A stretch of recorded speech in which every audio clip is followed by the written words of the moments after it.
Hello. There aren't many folks whose own careers have intersected with the past 40 years of the most important events in the history of UK fantasy gaming. But my guest today is one of them. Marc Gascoigne worked at Games Workshop in the 80s and rejoined it in the 90s to help create the Black Library. He has worked on role-playing games, books, board games, and so much more besides. And more than once, he has been an instrumental figure in the creation and expansion of the Fighting Fantasy series. In our latest interview, Marc and I talk about his work for Fighting Fantasy over the years, from writing his own gamebook to writing the influential world-building guides and the major RPG in the main setting of the series. Not only that, but he would work on the magazine Warlock and become the editor for the entire Fighting Fantasy range. And now he has returned to Fighting Fantasy to become their brand manager, helping to usher the entire franchise into a glorious new future. I'm Jordan, this is Jordan Sorcery, and today I'm in conversation with Fighting Fantasy brand manager, Marc Gascoigne.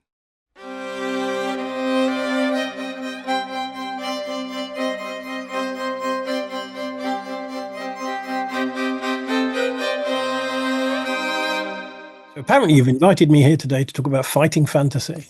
That's right, Marc. Yeah, thank you so much for joining me to chat Fighting Fantasy and your work with the entire history of Fighting Fantasy. You know, the earlier stuff. It's a bit in the middle. But a fair amount of Fighting Fantasy history, right? That well, obviously the story starts before me. When weaved in and out of through time. Yeah.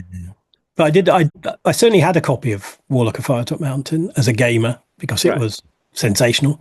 This thing coming out through Penguin for $2.99 with a beautiful Peter Andrew Jones cover. In fact, if you're a collector of these things, you'll notice that the very first edition has a wizard that looks nothing like Zagor, the bad guy. And then there's a new edition in the same style, which has someone who looks a lot more like Zagor, the bad guy, because they asked Peter for a wizard and he just pulled something off the shelf and sold it to them. And they painted it.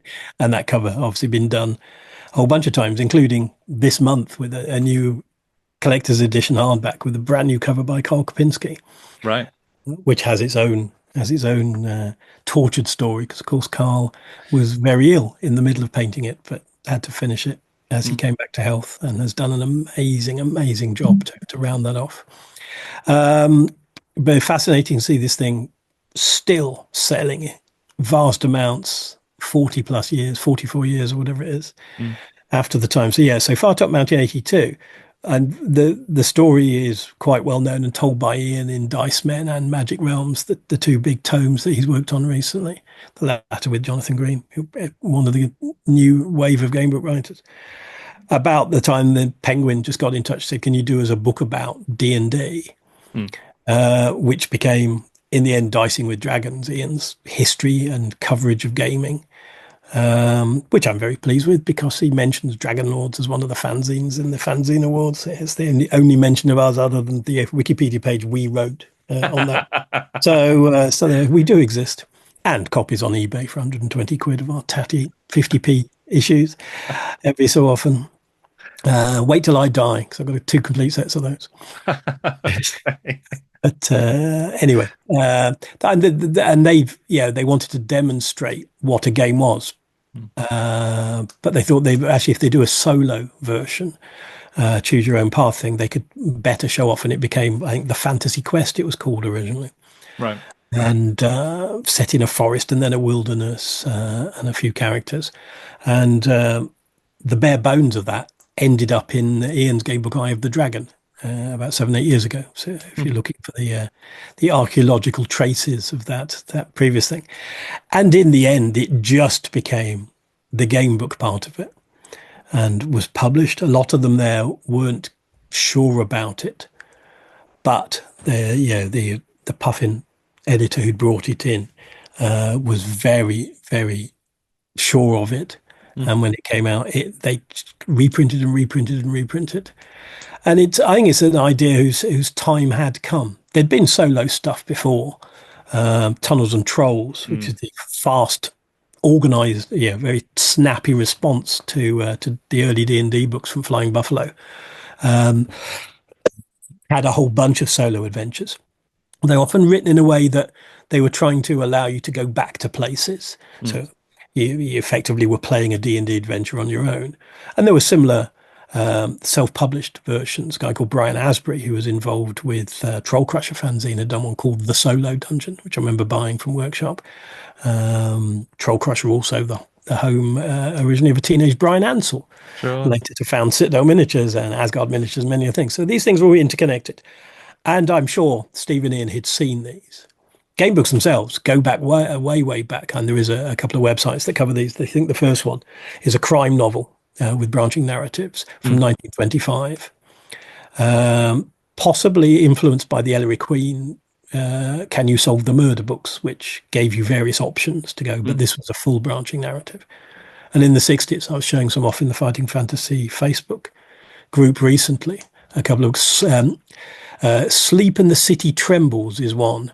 And I can't remember what the other was called. I've put them over there. I can't quite, but this is more of a political thing. But they were a bit like the later responses to game books, like You Are Margaret Thatcher, or even Kim Newman's Extraordinary Life's Lottery, which are quite serious treatises on it. Because that's the other influence on it, which is 60s, 70s French experimental literature of books that are a selection of pages you can arrange in any order, or books that have paths through them and different options.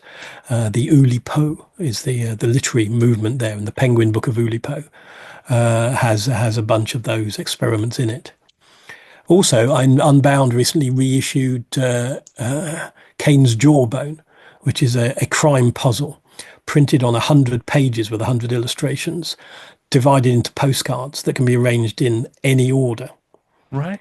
And this is well worth looking. It's created by a guy called himself Torquemada, who's one of the legendary crossword puzzlers. And he wrote this book in the 40s that was published as a set of 100 postcards that, if arranged in the right order, you could then send the solution in. You would get £100 postal order. Okay. And as a coder to that, sorry, I'm a mine of all this useless historical. I'm back working with these guys on Fighting Fantasy, but only 2 people had ever solved it. Until a couple of years ago, when it was solved again by John Finnemore, who is the BBC Radio 4 comedy writer, Cab Impression, particularly John Finnemore's Souvenir Programme, which is a brilliant comedy show which you should catch up on, particularly because it has a end segment that is very similar to James Wallace's Adventures of Baron Munchausen, tall tale element, in which he references all these sketches that have happened throughout the show in an incredible and very funny story. Anyway, he solved it and has just published a sequel to Cain's Jawbone, which is also on the shelf across this cavern of treasures here. And I have no intention of even attempting to solve these bloody things. But I believe someone has solved the Finnemore one now. And John has also gone on to set crosswords. He's found himself a whole new career as well. Obviously an incredibly bright guy. So back to game books. Sure. Yeah, so that flew out the door in '82, and they rapidly wrote more. They split into their own, sort of retired into their own offices, and each wrote one. And GW was doing well for them as well. And there was the day when Steve and Ian both turned up in their matching red Porsches at the office, and all the money from the various activities obviously done well for them, which was quite funny. And until Ian offered you a lift, and you never did that twice. Maniac zooming down the embankment in his car. I remember that white-knuckled ride, bless him. And the first thing that really happened in response to it was loads of other publishers started going, oh, crap. Just as you see all sorts of cozy crime books with Richard Osman-esque covers on the shelves in your local Sainsbury's or Asda, of people doing, oh, have you got a cozy crime? The Marlowe Murder Club and stuff. I'm sure some of them are great, but they wouldn't have happened without the Richard Osmans. So people were getting, people were keen to publish similar. So of course the thing that was rang up Steve and Ian saying, can you do this for us as well? And of course they couldn't, because they're working for Puffin. But Joe Deaver and Gary Chalk, working in game design at Games Workshop, were offered some. Jamie Thompson, who was the White Dwarf assistant editor at the time, and he was editor, but Ian didn't actually do the editing, but was nominal editor.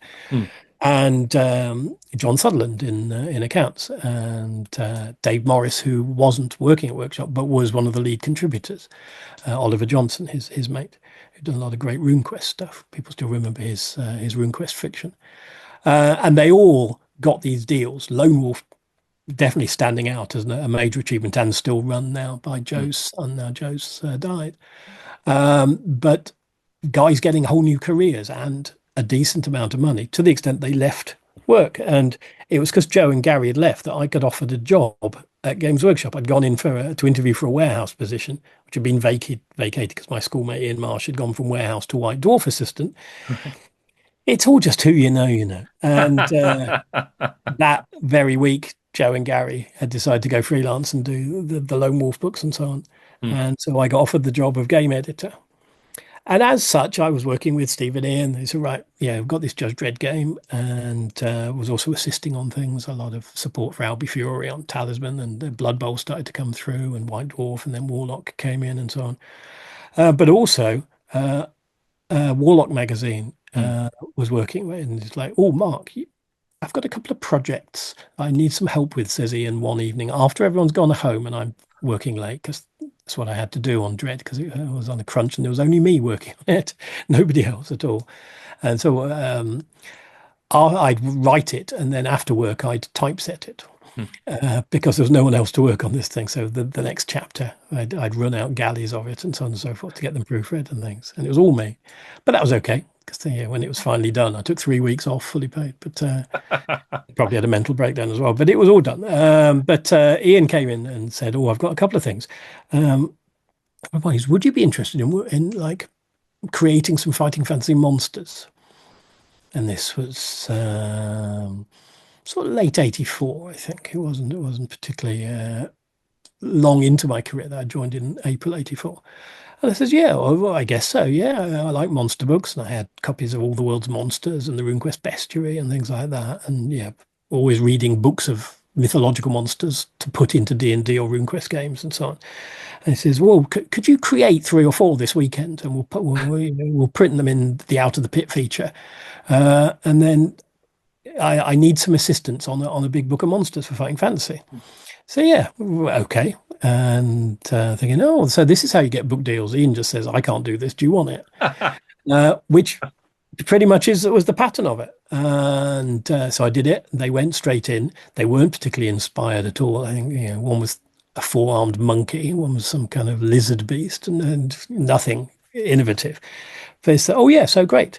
And so I got the commission immediately and came up with a long list of monsters. I went through everything, every Wonder Boy's book of ancient mythologies and lists of demons and gods and all these things, nicked everything from everywhere and just about got together. I can't remember how many in it, whether it's 100 or 300 or 144 or whatever it is, but it'll be some mystical number of them. I have to say, it's not a book I've dove into much since because the Book of Monsters is what it is. But I said, yeah, the Out of the Pit things, they're kind of a description of it and a bit of where it lives and mostly what it does to you in battle and how much treasure. I wanted them, at least some of them, to have proper ecologies and hierarchies and so on. We know from the D&D different classes of dragons and giants and elementals that they have their each zones that they live. And there was the king of the dragons is therefore the whatever, gold or platinum or whatever. And the lesser ones, the blue, red and green dragons or the forest dragons or the swamp dragons and so on and so forth. And I wanted to build all that in, which was all cool. The only problem with it was that I told Ian that as soon as I got a contract, I would start writing. And so when I got a phone call from the editor at Puffin in a great panic saying, Mark, you're late. Where's the manuscript, mate? And I had to say, I've been telling Ian for 3 months that I'm not going to put pen to paper until I get paperwork. An instinct that has served me well ever since. In fact, that I'd done all the pitch and stuff and done these 3 monsters that they shoved in Warlock magazine and so on. And he's like, oh crap, oh, Ian didn't say this at all. He was saying you're writing and it was almost finished. So I then had to go away rather rapidly. They did then pay me some money, and I bought a desk, a chair, and a typewriter for my new, otherwise unfurnished flat. I had a couple of chairs and a bookcase, and a bed, but I'd only the basics. And sat there, put bum on seat, and wrote 100 monsters, what it was. Now, obviously, all the monsters from the first 9 or 10 books plus the ones from Steve Jackson's Sorcery, which I think the second book was out. In fact, I've got a complete set of FF books that I still refer to. But the first 10 have all got Steve's highlights of all the monsters. Include this, include this, include this, and some little annotations saying, don't actually put in the thing about, and so on and so forth. So that was about 30 of them. And then all the others I made up or nicked, inspired by it, changed a bit.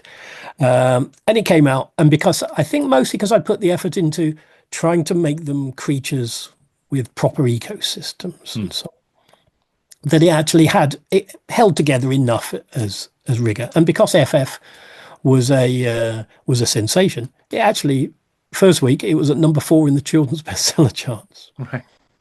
Great production, amazing piece of Chris Achilleos art on the wraparound cover, and then some color plates inside, pictures that would later be reused on Warhammer supplements in a couple of cases. Chris Achilleos' orcs ended up on a Warhammer box, but it was all inspiring itself, and that was good fun. Some of the monsters in it immediately started turning up in the game books, which was great. And the other good thing was, at the time, Steve and Ian were hiring people to write, starting to do these presents books because they couldn't write them all. But they were being paid royalties, and you still owned your text and so on and so forth. It wasn't these days like writing a Warhammer where GW owns it all or Marvel owns the comic work you do. And both sides have their challenges, but the royalties coming out of this were very solid indeed. And certainly, a good 10, 15 years worth of royalties. They did the big edition of that. As soon as that was done, it was like, well, this is great. When are you going to do the World Book? Or the encyclopedias, I think it was originally announced out. And that was what became Titan. That was the year later. And that was even more fraught because although I knew what I was doing, there was almost nothing there. A lot of the world in fighting fantasy was 2 lines, or so. He's a smuggler from Mampang. Okay, so Mampang exists as a place. Any other clues? No. Steve and Ian had set all their stuff in a place called Alancia. I don't know if it's named after a mate of theirs called Alan, and Alan's ear is what they'd shout at Games Club or whatever. But a lot of their stuff is inspired by places. In the north of Alancia are places called Chiang Mai and Mampang and so on, which are places Ian had been on holiday in Thailand and just used it wholesale. My take is usually to change it slightly, so it's not just a place in Thailand. But assembling all these tiny little snippets and some stuff I'd invented in Titan, thankfully, into a workable country or continent. And then it turns out that Steve's Sorcery is set on a different place called the Old World, which we're in the world of Titan, the fighting fantasy setting. The oldest civilizations were settled, whereas Alancia is the sort of frontier part. And then we also had the burgeoning Present series, which is about up to, I think, number 20 or so in the series by this point. And with some more coming that I had the pitches for and the synopses and so on. And the decision was taken, well, can you just put those onto a third place? So the Presents guys can play with this place. Ian can play with the lads here, and Steve if he wants to, because the Chaos is there as well. And then Old World will be for the sorcery stuff. But even when I'd sketched those out, there were places the size of Belgium, because 3 adventures in one country is fine, but the world's a big place. And because I'm a geography minor, not to mention, but I've certainly got A-level and a degree component in geography, and particularly natural geography, earth sciences. I knew that you can't have a desert next to a big river unless there's certain conditions. The mountains, the reason the Sahara's there is because of the Atlas Mountains, and they're on the tropics, so they get more overhead sunlight and so on and so forth. So I started geoengineering Titan, which is cool. But at the same time, I had a book set in a place they called Atlantis. We had books set in the Isles of the Dawn that were Japan, and another one set in a fantasy China, and so on and so on. So I just went to town on it, and nobody stopped me. And So we had the map of a land. So I sketched out more maps. We had a fragment of the corner of the old world, and Dave Andrews, a workshop mini designer and artist, drew them up. He was sort of pet map guy at the time. Mm. So I was feeding him these sketches, and he'd draw stuff, which is all good. And I just arrived at the GW Design Studio, quite tight on a deadline already, but pottering away in between assimilating a move from London to Nottingham, and starting to fit in with the crazy guys in the GW Design Studio, particularly Richard Halliwell. Got me so drunk the second night I was there, I woke up in the gutter covered in snow. That's a story I told at his funeral.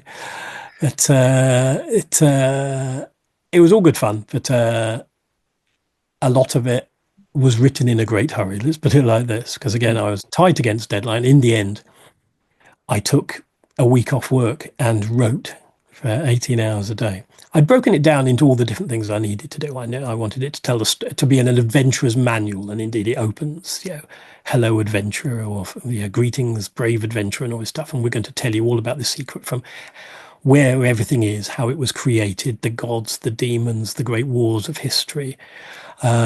If there's dungeons under a city, well, could that be an abandoned ancient civilization and all these sort of things? So layers of history, and we have chaos and evil in FF, but they're basically the same. Unlike, say, the D&D or Warhammer is somewhere between the two. And it's orcs and elves and so on. So some of it's quite cheesy and very tropey. But it also has its own weird things of doing. Steve Jackson's books, particularly set in the old world, are peculiar. He created his own world, which doesn't really have an analogy to real world civilization. It's not like Babylonian or Mesopotamian or Tolkien-esque. It's a mix of all of them. It's quite fairy story, but very unusual, which is great because that gives the old world its flavor. And then Cool, the new planet, one of them named it, I'm sure, possibly I did, I can't remember, is an absolute hodgepodge of everything. The one thing I could do was I made the Japan place the continent and the Chinese place the islands. So that's at least slightly different. And I was able to do. But plotted all this out. I thought, right, we're going to do the elves. So we need to talk about the elf tree villages, which obviously I've nicked from Tolkien. Yeah, these vast cities. And the dwarves, they live in a mountain. Oh, I know. It's obviously gold mine. So the cap of the mountain is pure gold somehow. Yeah, don't get me started on physics and the construction of minerals, because that would never happen. But sacred Fangthane, home of the dwarf lords, and all this sort of stuff, but so far away that it's mythical, and so on. Which means if it's a long way away, this continent's getting bigger and bigger all the time. And I typed and I typed and I typed, and I'd say I took this week off. I type all day. I'd type for 50 minutes. I'd do 10 minutes of sit-ups, drink a glass of water and an apple, go back to it. It was a military regime that I've never followed since.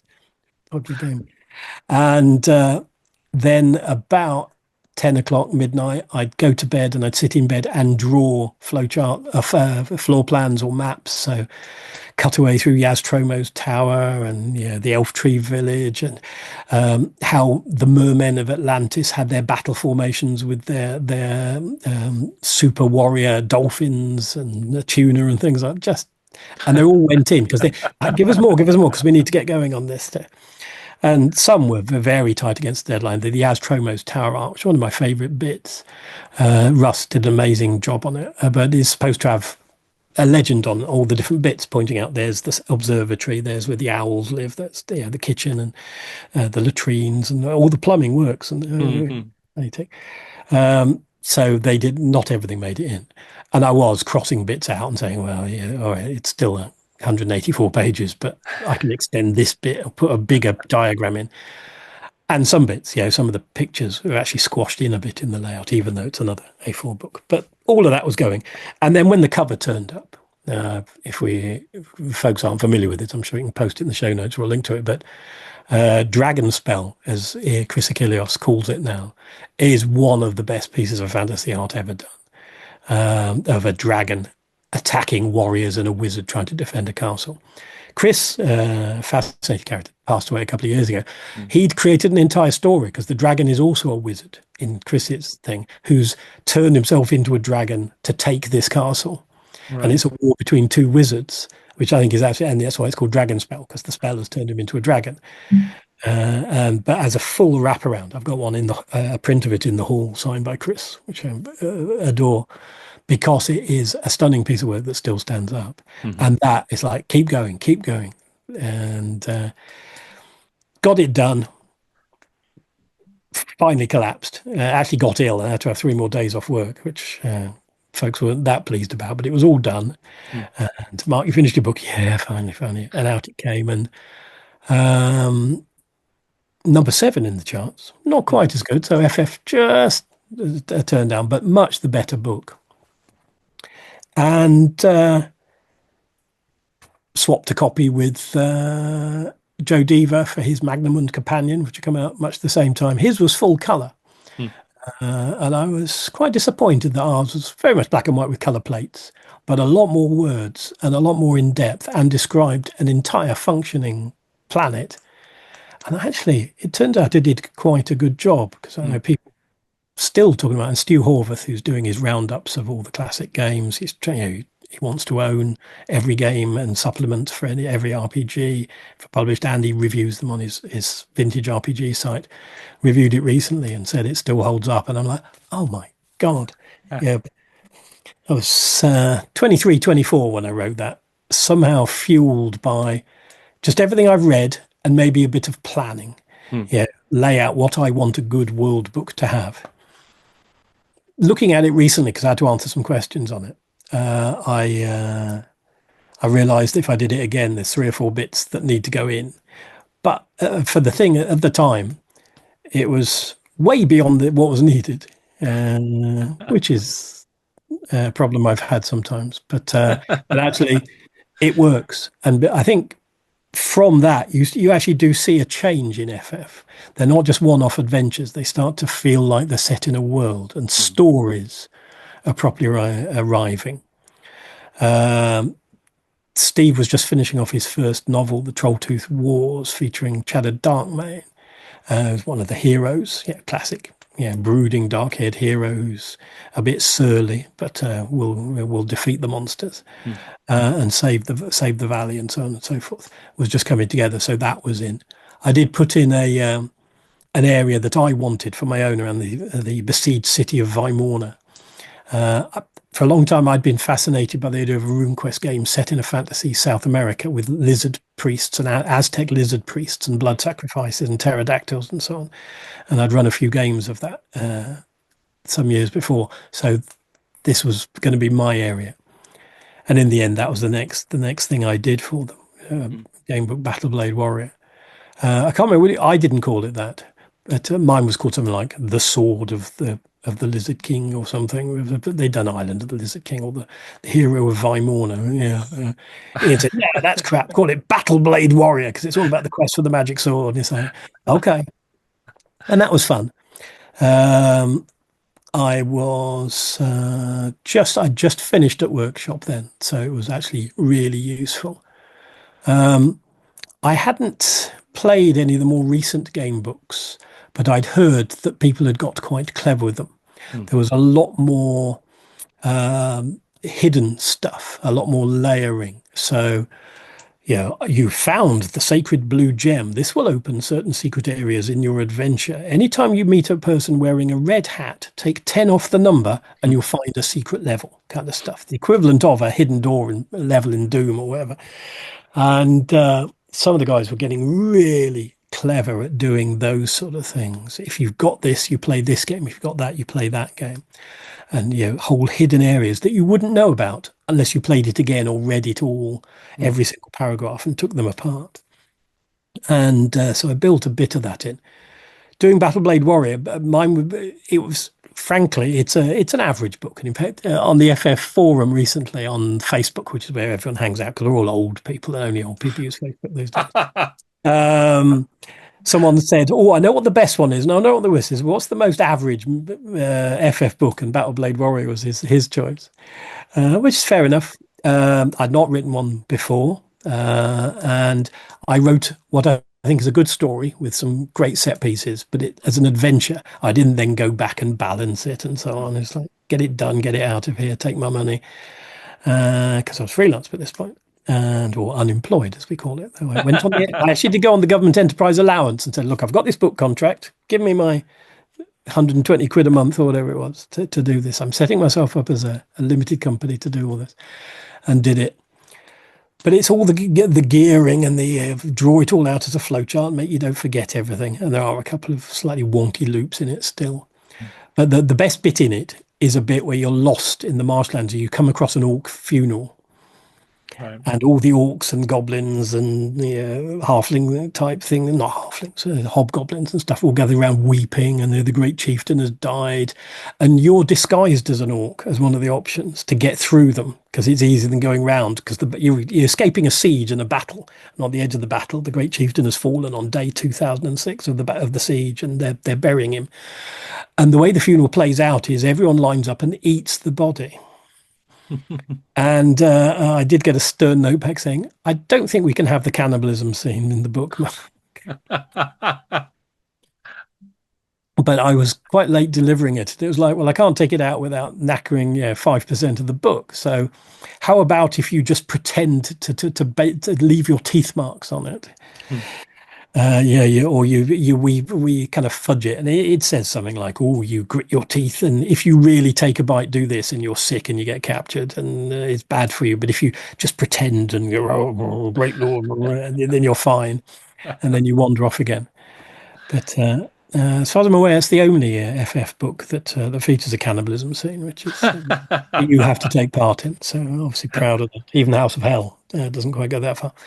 But the rest of it was fairly cookie cutter stuff. And the ending is the magic sword. Let's say it's inspired by the Sword of the Dawn, which is one of the Hawkmoon novels of Michael Moorcock, which also features a magic sword hidden in a distant place that the hero has to fight to. And when he's got it, then the gods turn up and help him, and he summons his magic army and heads back. And I was going to do more around there. But soon after, I was asked if I wanted to take over as the FF editor. The chap who had been running it, Robin Waterfield, who had written a couple of game books in the line, wanted to move on from doing it. He was leaving Penguin. In fact, has become a noted scholar of Greek works and philosophy. And his books on the history of hypnotism and the biography of Khalil Gibran are like the definitive works on those. Fascinating chap. Lives out in Greece these days doing his translations and his books. Nice fella. So it was like, damn right. So they paid me freelance a little stipend every month to answer the letters, read through the proposals, find more people to work on them, and edit the books, which was great. So I became the consultant editor. And I did that for 9-10 years. For the second half of the range, really. I can't remember which one I took over. It was obviously after Battleblade, where it's 34, 35 maybe, but I'd have to go through the notes for that. But did that for a while. Obviously, everyone I knew, so people like Carl Sargent, who I knew through GW, Graham Davis, Steve Handel, GW people. John Green we met because he kept submitting stuff to Warlock magazine. The other thing we should mention, Warlock, of course, before I'd left GW, had come in from Penguin who'd started it as a little fan magazine. It's all quite sweet, win some whatever toys as prizes, and here's an advert for Ladybird books and things on the back. Through to GW took it over because Steve and Ian wanted to keep it going as a magazine run by a couple of my colleagues in the London days, and then we moved to Nottingham. Mark, you're doing this because you know fighting fantasy, and indeed I did. So I took it over for 4 issues, though I had been helping with it a couple before. And then it was GW were like, what are we doing making this thing? When it was cancelled, sales had fallen to only 26,000 copies every 2 months. So they cancelled it because more important things were coming through. Now these days, a magazine doing 26,000. Yeah. Well, that's a lot more than SFX or whatever do on the newsstands. But it was studio resources, and I was part of the decision and so on.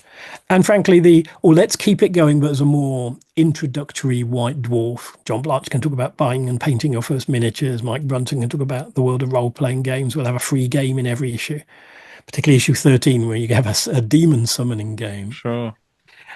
which is it's only rock scissors paper, but it worked. And then we had a barroom brawl and all sorts. And it became it was like a junior White Dwarf, Mm, and it didn't really work because actually White Dwarf was introductory enough at mm. that time. But we ran it for a bit, and that was good fun. Bizarrely, it was licensed to Japan, who printed all those, but kept it going after we'd shut. And it only shut a couple of years ago on issue 270 something, which is bizarre. And I've Did it seen retain the flavor? Was it still like it similar was or it was a general gaming magazine, but still right? focused on game books and the Japanese FF and other game books, and there's a lot more anime and manga inspired stuff out there. It's Right. got its whole games industry. The guys who were running it were at the last Fighting Fantasy Fest, which is the biannual convention, and they're still talking about doing stuff of their own over there. They still publish game books and things. So Mm. yeah, but it inspired something that kept going in its own format and then mutated over many years, 20 plus years later. It's a fascinating little sideline. Um, but since I became the consultant, it was like, well, okay, I'm not going to be doing any more game books for a bit because Mm. one of my day jobs was taking apart other people's deathless prose. Because one of the things you do when you're editing a game book is plot it all again and check it all and check that all the routing works, and then going back and saying, yeah, Sure, when you yeah. turn up here without the sword, you've got the advantage of the sword, so you need something else. Yeah. Take three out, put three in. It had to be exactly 400 paragraphs. Would you actually like? I mean, I imagine editing a game book is a very in like you have to actually go through every pathway to work You do out every single every one. single path and make sure that every link joins up. Right. Nothing is lost. No numbers are omitted. Mm. Calm down anyone's tendencies to go, aha, you've arrived at paragraph 66. There is no paragraph 66 link. You're cheating. Go to the start and take -2. The quirky stuff comes out. But this is where I really came to appreciate some of the gearing and the secret level stuff that people Mm. did, which I think is so clever to come up with that within such a limited format. And there were some great writers working on it. There are also some folks who doing stuff inspired by the early ones, and they Mm. were standard. But as folks like and Steve Hand, particularly his three game books are legend because they are so rich in atmosphere. They're very Warhammer. I did one with Jim Bambro and a couple of his own, and very redolent. He's a big Hammer horror fan as well, as you might expect from the author of the Fury of Dracula board game. And his stuff very tricksy and deep, and yeah, the latter ones didn't print so many copies, so they're very rare. Carl Sargent, who was also working on Warhammer Fantasy Roleplay, been a D&D author and was continuing, and coincidentally worked with me on Shadowrun and Earthdawn products and Sonic the Hedgehog novels and all sorts of things. He strangely ended up writing some as well, and particularly his two vampire books, among the biggest sellers of the non-Stephen Ian because they're absolutely classic. The first one, Vault of the Vampire, Mm. is always part of the core reissue ranges because and the translations, because it's just absolute classic. You're going into a vampire's castle, and he does. Carl really had a talent for doing tropey stuff that still surprised and delighted while still ticking every box of the cliched vampire stuff. Mm. And he ended up being a co-writer with Ian on some junior game books, Legend of Zagors, and all tie into board games and all sorts of stuff, as well as doing all the other things he was doing with me and other folks. Mm.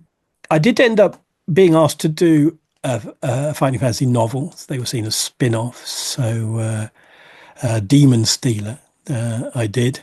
It was painful. I'm not a novelist, although I've worked in publishing 40 odd years and I'm still editing and so on, even though I'm supposedly semi-retired. There's a bit in the middle of it where the hero is chasing. These demons have stolen an artifact from the wizard Yastromo, and Darkmane has to track them down and get it back because Yastromo has foreseen they're going to do something nasty. They're going to summon something with it at a Mm. certain place. But the end, the middle section where he's schlepping through the arid, trackless wastes looking for any clue for these things, paragraph after paragraph, chapter after chapter, my editor read it and came back saying, "You were struggling with this, weren't you? That's you in the middle of these trackless wastes trying to get motivated to write this thing." And so all of that came out. That was a couple of short paragraphs. Yeah. 3 months later, and off we went. But it worked okay. Yeah, these demonic forms possessed bodies, but they were basically Frank from Hellraiser with his skinned face, and they were fleshless things and so on. And I pushed it as much as I can. They get to the end and do this ritual, and the ritual has demons burst out, just like the end of Raiders of the Lost Ark. So again, tropey, but possibly not as clever as Carl, but it did tolerably well. And Ian turned up and said, "Oh, I've been working on this one, Shadow Master. And what I've got is I've got a 2-page summary and this brilliant bit of John Sibbick art. That's the one where you got Yaz Tromo and Darkmane in a balloon with Incredible. a pile of goblins, which later on, strangely, you see the World War Z poster is exactly the Sure. same. Yeah. It's a beautiful cover, that. Really It's a good. classic trope, but a brilliant piece of artwork that Ian owns and has on his wall, and I'm determined to nick off him. But you've got a lot of the art on his wall, of course, in his office. But and it turned out that the synopsis was actually handwritten in green biro, and it was a page and a half, and it was quite thin. But I sort of laid it all out and filled all that in. And this is something I've never told anyone before, but I got blocked again, and I didn't finish that book. Someone else did. Oh, really? And I'm not going to say who, but I wasn't the only author of that book. That although it said Ian Livingstone and Marc Gascoigne, it was actually 3 authors. An up and coming writer really helped me with it. Though this person didn't even have a computer, so I actually had to give him. Back in the day, we were writing on Amstrad. I had to give him my Amstrad across town and sit around and not do anything for 2 weeks while he wrote it, which was fine because I had a game book to take apart on the floor. So, but that he chipped in and did well out of me for commissions later on. So these things happen. But hey, readers, why didn't you try and guess? But needless to say, we didn't do any more of those. So the trilogy is cool. I keep saying to Ian, yeah, you could put all 3 of those in a nice big book if you want to do stuff. So I was doing all the special stuff. There was plans as we were approaching 50 that I might do one. I had a couple of good ideas for what I thought were good ideas for things, but I didn't ever want to be seen to be commissioning myself. There were a lot of other authors vying for places. There were authors I was rejecting because I were asking could they do better on some plots because they were a bit thicker and repetitive, who fell by the wayside. Some quite still grumpy about it, reading John Green's History of Fighting Fantasy, but yeah, apologies to them. But yeah, we were trying to do what we're doing. Others were coming in and doing amazing stuff and new talent coming through. John Green ended up being my lodger for a while. On that, he was doing some color text for workshop and writing game books. And he'd just finished uni, so he'd become close to, and hopefully I taught him some things. But he's obviously continued the game book line. He's basically taken over my role as the expert, having, as I say, recently written You Are the Hero, the history of the game books and so on, and still working on game books, doing some for Aconite, the imprint that I set up for Asmodee, Arkham Horror books he's been doing recently, which are very well written with some very sneaky, clever tricks in them as well. All sorts of stuff, even some which I'd never thought of, which is like talking to a character and the first 3 sentences each start with a number. And if you spot this, you go to that number and there is something there waiting for you to find. My goodness, that's so sneaky and so buried, and a lot of people will never see it. Which is so clever. But and I did. We had to do a yearbook, like a collectible diary with a game book in it, and I decided, put a little dice game, because we're using D6s, so I adapted some traditional games, came up with a couple. So we had a dice game every month. We had a page of troll jokes every month, which I can't remember. And there's the legendary troll comedian. I can't remember what his name is, but his details. I'm sure one of the FF fans is screaming it at the screen now. Who tells these terrible jokes? Yeah, why didn't the paladin cross the road? Because I ate his face. That sort of, yes, all little spins, which I enjoyed writing and having written editorials for Warlock. It was all part of the same humour. And so that came out and went. I did all the text for the poster book, but mostly just commissioning stuff. And in the end, I didn't do the book for 50. We were heading towards 60. I thought, oh, maybe I'll do 60 because Steve and Ian don't want to do one. And John's, I think, was 59, and then we stopped. By that point, things had changed. They were under under 10,000 copies, which for Penguin Books is not enough. I think these days they'd be happy, but Right. a different place out there. But also they were busy. I did still keep acting as a consultant for another year or so because they were still getting lots of letters and things, emails, and to just tell people, sorry, the line's paused. They didn't make a full decision for a long time. They'd also asked that we shrink them down from 400 to 300. And I think the last few were shorter, and I think John Green got caught in that, where he'd written a 400 para and had to cut it down, which was not the way to go on. Plainly, these are all signals of things that the attention is going. Meanwhile, I had gone and done. Yeah, John Green and I had written a couple of Sonic the Hedgehog game books, which were okay, and I'd edited the previous four that had been done for there. There's some Robin of Sherwood game books based on the TV show that my old White Dwarf colleagues, Paul Mason and Graham Stapehurst, had done the first two. I was going to do the third one, but they cancelled them after two, Right. which is a shame. I had to get good a plot for the third one, then we were going to do four in total. But there were lots of other ideas going around, and there was plenty of projects. Also writing Earthdawn and Shadowrun with Carl Sargent and so on and so on and so forth. So in the end, it faded away, and it stopped 2 weeks before Andy Jones came to me and said, can you give me a bit of freelance help on this thing I'm doing for Games Workshop? Because I keep doing these things. And the studio, because I'm doing special projects like Warhammer Quest supplements, and I've got this magazine idea, the studio doesn't have any staff to do it. And Jervis reminded me, who's still my old mate from Blood Bowl days, that you're out there and you do graphic design and typeset. And because I always had done at Workshop, that you could be like a one-stop editorial help for this. So I started doing stuff for him, did the Idol of Gork and the Grudge of Drong Warhammer scenario packs. Sure, I yeah. did those. And then Love those. Etonian Night for Warhammer Quest, a couple of things that were going to happen that didn't. And then got this magazine idea, which became Inferno. Right. And it's like, oh, do you fancy a job? And I'm like, well, funny you should say that. And then he offered me the smallest amount of money offerable. And I said, well, no. In the back of my mind, I'm going, please offer more, because I do need a job. Please offer more. And eventually we got to a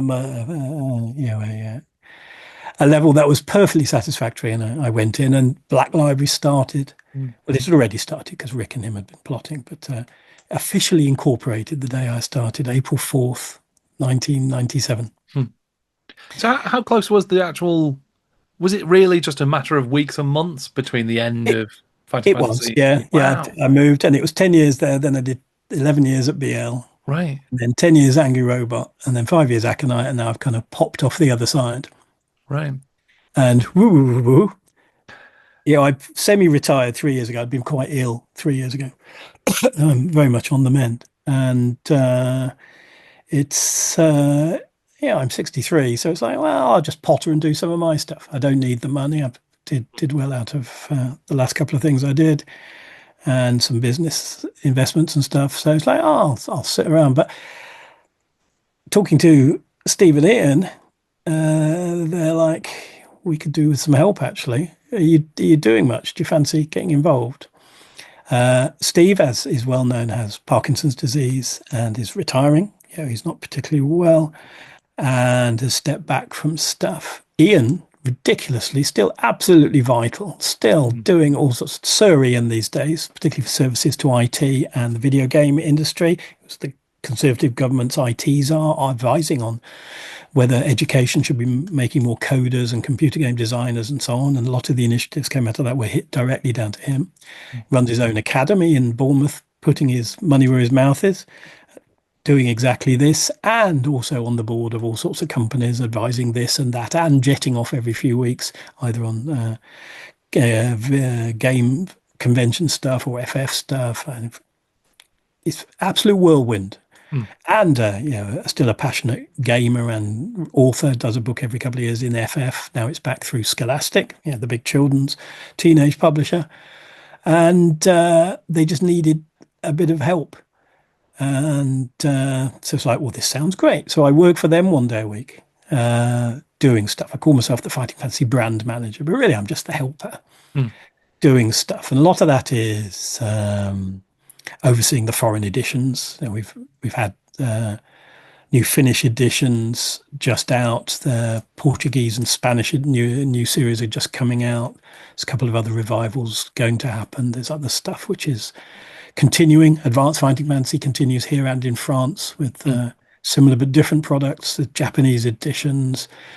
We've been approached about Brazil and other Central and South American stuff, and they're out again in America through Steve Jackson Games, which has been a lot of work. Though Ian did a lot of the heavy lifting on that.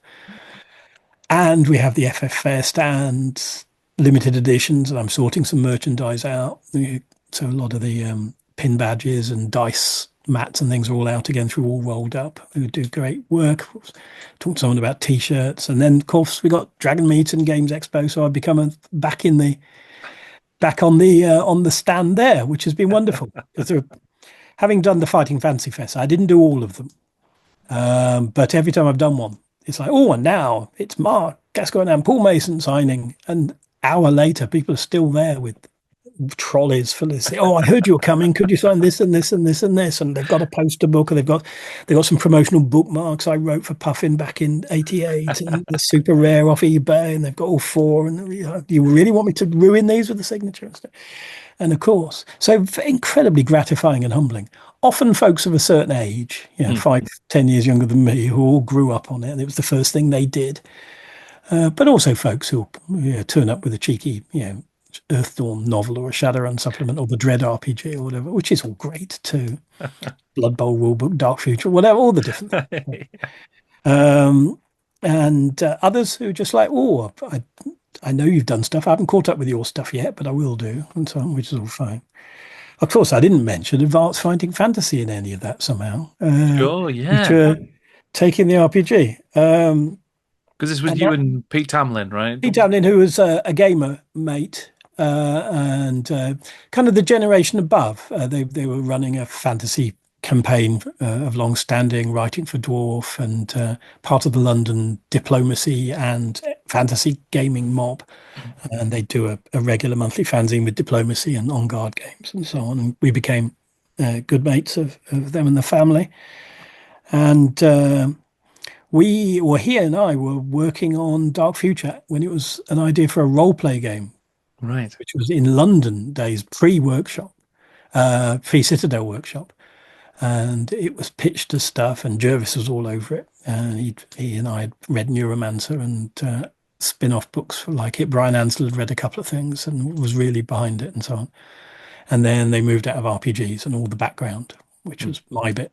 Pete had come up with this really quite clever dice pool system ahead of other folks doing it, though I'm sure there's a lot in the air, but it was quite an innovative game system. The Rotas system that I don't have the notes of it anymore, I don't think, but would have been really, really groovy and quite clever skill tree systems and things. And I was doing all the background because I was full of that sort of stuff. To be honest, Pete had watched Blade Runner and said, "Well, it's quite like Soylent Green, isn't it? Not much interesting in that." And I'm like, to me, Blade Runner is one of the things seared in my imagination for all time. It is one of the texts of cyberpunk, and of course it is. But you can see how people find it boring. I mean, I fell asleep watching it in the cinema the first time, but I don't know. It's that slow Vangelis music in the middle. But it wasn't to be, and it went off. But when I was asked, "Oh, do you want to take Steve?" Because Steve had originally done the Fighting Fantasy, the role-playing game, which has just took the FF rules and added an adventure and said, "Hey, here's how you do the multiplayer." Right. Which was a perfectly sound approach. And Paul and Steve Williams, who'd run Warlock, had written an adventure book for it, The Riddling Reaver, and they'd done some game books together as well. Paul and a very old fanzine mate from Dragon Lord's days who'd done their own magazine, Imazine or Imazine, which riffed on Imagine, and all part of the gang. So again, jobs for the boys, and who you know, that's always an undercurrent. So it was like, "Can you do this?" And it's like, plot it out. Ian named it Dungeoneer, which is like, fine. There's been a few Dungeoneer named products over the last few years, so it obviously works. And the key thing for us was making an absolutely introductory game. So you play before you know what any of the rules are. And we explain the rules as we go along, like we build the set around you. And we couched it in terms like, oh, you're shooting a movie or a TV show. So you're the director and everyone else is going to be the adventurers playing their parts.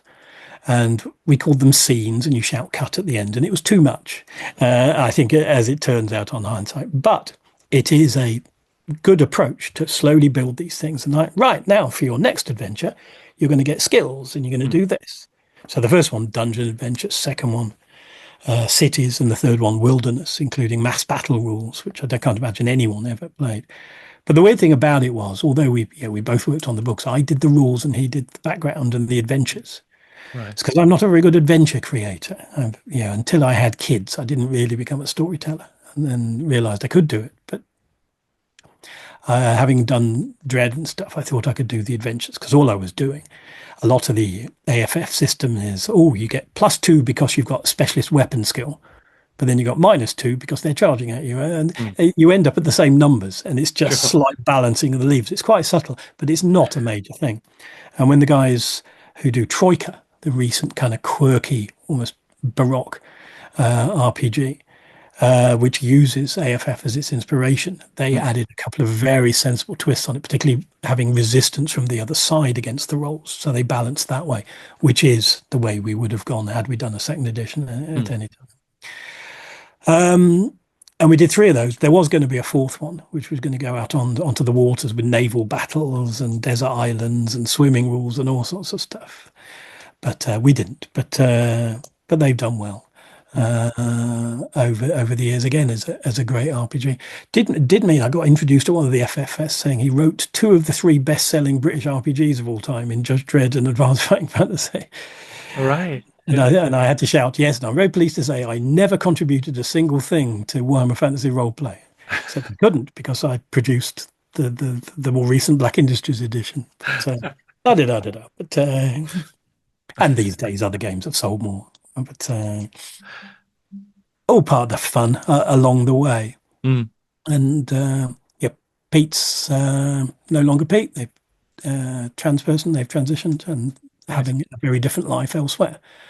Which is a shame, because I think they'd love FF Fest, but not to be at the moment. But right, all good fun. Still a good friend, good. And making their own way and winning awards, doing other things. So yeah, very smart cookie and nice person. So that's all for the good.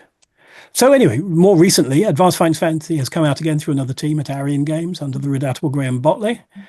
Get well soon, Graham, if you're watching this. And they're making great stuff. It's all sold through drive-through, digital and physical. There's a coterie of fans. As I say, we have the FF Fests every year. I think the biggest thing is the Steve Jackson relaunch in America, which kickstarted, broke all its targets very rapidly. And the hope is that we can get at least 50 game books out through that. So, wow, so you might get a good amount of the... Very much so, as many as we can do. Some of the rights are still owned by some of the authors, ditto some of the artwork, but a lot of the artwork was redone for Scholastic because of those. Right. It's a shame. Some people are like, oh, why can't this have the classic cover, or why can't I get this copy? But not everything is available, and it's mostly down to rights questions. Right. But for the most part, they are available. And Steve Jackson and crew, the other Steve Jackson in the States, that was always funny, wasn't it? The fact that Steve Jackson and Ian Livingstone got the other Steve Jackson to write Book 8, Scorpion Swamp. Incredible. And not to mention anywhere on it that it's a different Steve Jackson. People's minds when they... but everyone playing games in the games industry. And obviously, SJJ, wonderful partners, incredibly driven Teleco. There's a guy there, Stephen Marsh, who just amazing to work with, and get to check all those over, and other parts of the world, reissuing them. Some cases cleaning up some of the mistakes and reworking stuff where there are dead loops and so on. Creature of Havoc, which is the legendary game where you wake up inside the body of a monster and all your speech the speech that people give you is in code. There are some errors in that. Well, in the new editions, there aren't errors in it. And that has been an absolute trial. But there's a specialist guy called Morton who has been through them all and taken them all apart and rebuilt them for us. And, amazing. The dedicated fan base in fighting fantasy is as strong as anything I've come across. And they love this stuff. Of course, means they have opinions as well. Like, Black Battleblade War is the most mediocre book. Sorry, average. We must be polite. I didn't take it to heart at all. No, no. But but they are also incredibly supportive. And actually, what I thought was, oh, it's blokes of a certain age going, oh yeah, it's a shame you can't get them anymore. I used to enjoy these, and there is that nostalgia market. Many people, I believe you, are trying to buy up all the green spined editions so you have the full set because they do look amazing. If I see anyone who's like, oh, and this is my sci-fi collection, you go, ah, there they are. Because boy, do those buggers stand out. Oh, and they've got Titan, but they haven't got Out of the Pit, and so on and so forth. But the later ones, as we said, are rare. You have to snap them up if you see them. And the tip for everyone on those is try and find them in Australia or New Zealand because it's only £4 on eBay postage, and they are much cheaper because there are more copies about. There isn't quite the fan base snapping them up here. Anyone you see on the Facebook group, oh, there's a copy in the Milton Keynes Oxfam. Go, go, go, go, go.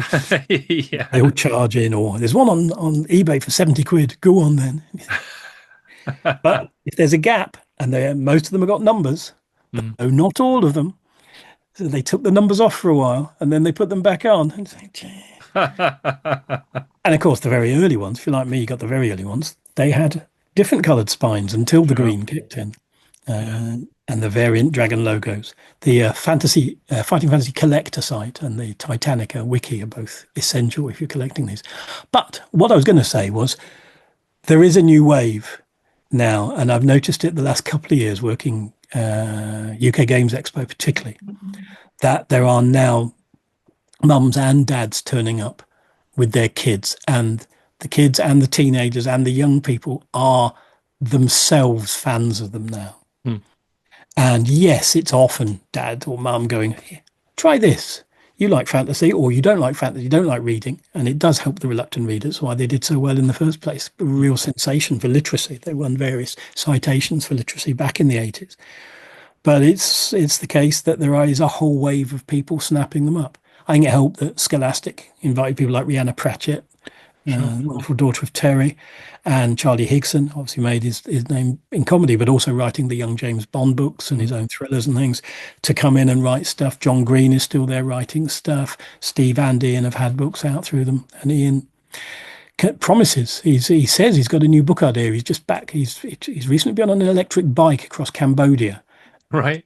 And he's come back going, jungle adventure. There's a photo of him with a massive tarantula on his arm. Okay, yeah, you got inspiration. Still going. It wears me out. He really does. But it's wonderful working with him. I say 1 day a week. It's 2 afternoons. We don't get up before noon, but he does. He's active. But in between all the other secret stuff, none of which I can talk about. But editing a book, working on a potential book line, working on a couple of games, and doing a lot of these nostalgia casts about stuff we used to do. And you said you were semi-retired. Doesn't sound that way at all. Well, you know what? Sitting on your bum, having Dunkin' biscuits, watching Countdown is no life for anyone, really. Yeah. So have it on in the background while you're reading something. But at the very least. No, apparently I have to keep busy in order to stay interested. Otherwise, I just go and buy vintage board games in all the charity shops and fill the house up, which I still do that as well. But. Well, I mean, it sounds like, an incredibly interesting time, not just in your own work, but within Fighting Fantasy as well. Amazing to think that even after all this time, there's still quite a full future, it seems. There's loads going on, and we get a lot of those sort of approaches. Can we work together on something? Now, personally, we're a creative team, so everything we do is licensed out. And again, that's what I work on, and helping with those relationships and answering those folks. But sooner or later, every few months, someone turns up with have you thought about doing this? I'm in the charge of a business that does exactly this. And then we talk, and some go somewhere, some don't. There are a couple of things hoving too that I wish I could talk about. But there's always a lot of interesting stuff going on. And if it comes off, then it's going to be mega, and we'll have a lot to celebrate next Fighting Fantasy Fest, which, all being well, we haven't properly announced yet, but we're aiming for the same time, August, September, early September next year. So hopefully we'll see folks in London for that. I'd have to say that there were people in from Australia last time. let alone all the crazy French and sorry, the wonderfully eccentric French and Belgian and German fans who turn up with their great trolleys who've arranged their holidays around FF Fest so they can come in and meet all the guys. Brilliant. Dedication. That's what it's about, isn't it? Yeah. Absolutely. Get into something. We've won the war about being into childish things and not putting them away. Put them on the shelves, a lovely row of green spines. You see number 57, keep looking, you'll find it eventually. Amazing. Well, Mark, thank you so much for taking the time you're to welcome. chat to me. You know I like to blather on. But it's also incredibly interesting, so I very much appreciate it. Well, we'll let the listeners be the judge of that. Enormous thanks to Mark for joining me to talk about his brilliant work on Fighting Fantasy over the years. It was a real treat. I always love chatting to Mark, so thank you, Mark, for joining me. In fact, because Mark has so many amazing stories from such an incredible career, there is another interview with Mark available on the channel where we talked about his work helping to create the Black Library for Games Workshop. Not only that, but there is a currently exclusive interview available on my Patreon where Mark and I talk about his work on the board games that Games Workshop was releasing in the late 80s. Speaking of patreon.com/Jordan Sorcery, that is a fantastic place you can go if you would like to support my work researching and documenting the history of Games Workshop and speaking to the people who helped to make it so great. You will also get access to exclusive content, exclusive interviews and written articles, research, and various other things as well. I am hugely grateful for any support that you can offer. And if you would rather support me in a way that's a little bit more familiar, you can do so by buying my Gary Morley sculpted miniature familiars that are currently available via eBay under the username Jordan Sorcery. I'm really proud of them, and I've put a link to them down in the description below. Thank you once again to Mark. Thank you for joining us. I'm Jordan, and this is Jordan Sorcery.